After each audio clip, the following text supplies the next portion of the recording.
My name is Detective Richard Spitler with the Austin Police Department Homicide Unit. I'm here today to provide details of our preliminary investigation into the murder of Anna Moriah Wilson. I'll take a few questions at the end. On May 11, 2022, at approximately 9:56 p.m., Austin police officers responded to a check welfare urgent call at 1708 Maple Avenue in Austin. Upon their arrival, they found the resident of 1708 Maple Avenue performing CPR on a female. That female was Anna Wilson. Despite the life-saving efforts, Anna Wilson was pronounced deceased at 10:10 p.m. The preliminary investigation revealed that Anna Wilson, a cyclist, was visiting Austin and staying with her friend on her way to the Dallas area for a race. Our investigation shows that before her death, Wilson was in the company of Colin Strickland.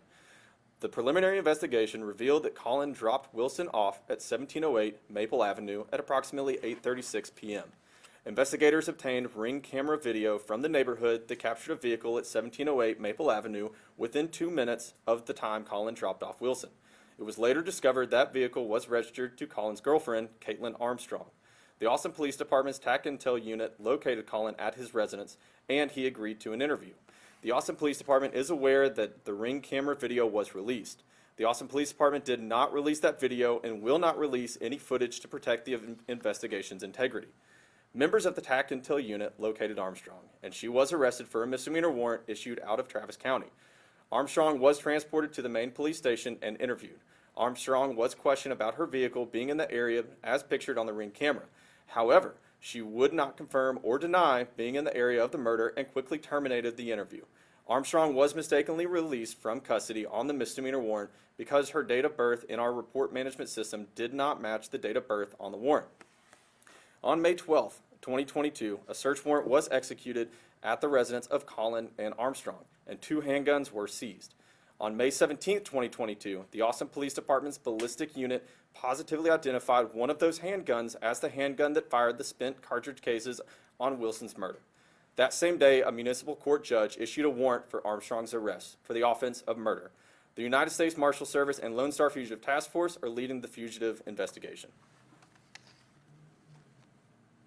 Can you elaborate on the date of births not matching? Can you re-explain that situation? Yes, so there was, in our report management system, it did show that Ms. Armstrong had a date of birth listed in April rather than in November. Her correct date of birth is actually November. And how did that lead to mistakenly releasing her? So based off of our report management system, we cannot simply arrest somebody if there is some sort of a discrepancy, meaning that warrant would not be valid. And does this have to do with her prior warrant that she had? I'm not. No, so the current warrant for her arrest is for November. At the time, whenever we did see that warrant for her arrest, whenever she was arrested for that misdemeanor offense, it was believed that her date of birth was April, not November, based off of our report management system. Okay, so if the date of births were correct and matched, her warrant would have been issued before the 17th? Not for murder, no ma'am. So, I guess, I'm sorry, this is just me wanting to clarify everything so I know for sure. How exactly was she mistakenly released then? So the date of birth that we had in our system for her was prior to the warrant. Okay. Okay. So for the misdemeanor warrant that we had originally arrested her on, we believe that her date of birth was in April, not November. The warrant listed November instead of April. Based off of the discrepancy, we would not have been able to arrest her. It was later discovered that our report management system was actually incorrect, and her correct date of birth is in November. And what was that misdemeanor warrant exactly? I'm not sure. It was issued out of Travis County, though. That was for something previous, though, not. Yes, ma'am. Okay. Just wanted to make sure. So we're just now seeing the video of her at ABIA leaving to Houston and then to New York. How are we just now seeing that video? So that's going to be part of the fugitive investigation, which is being led by the Marshal Service.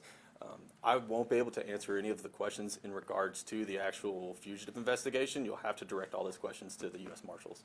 But you're aware that with the U.S. Marshals, they're still kind of actively searching, correct? Correct, yes, sir. Is there anything with this date of birth discrepancy, if there wasn't one? I know you said that you wouldn't have been able to issue that murder arrest, but was there anything with that, if the date of births were correct from the beginning, that would have been able to allow you guys to keep her in custody after questioning, given that she wasn't confirming or denying anything? She would have been able to be arrested on the Class B misdemeanor warrant, but because it is a misdemeanor warrant, we would not necessarily have been able just to hold her. She still would have been afforded bond, just like everybody else. She would have been able to post that bond as well. So that did not impact the timeline of the arrest warrant for murder being issued on the 17th? No, ma'am. Okay, thank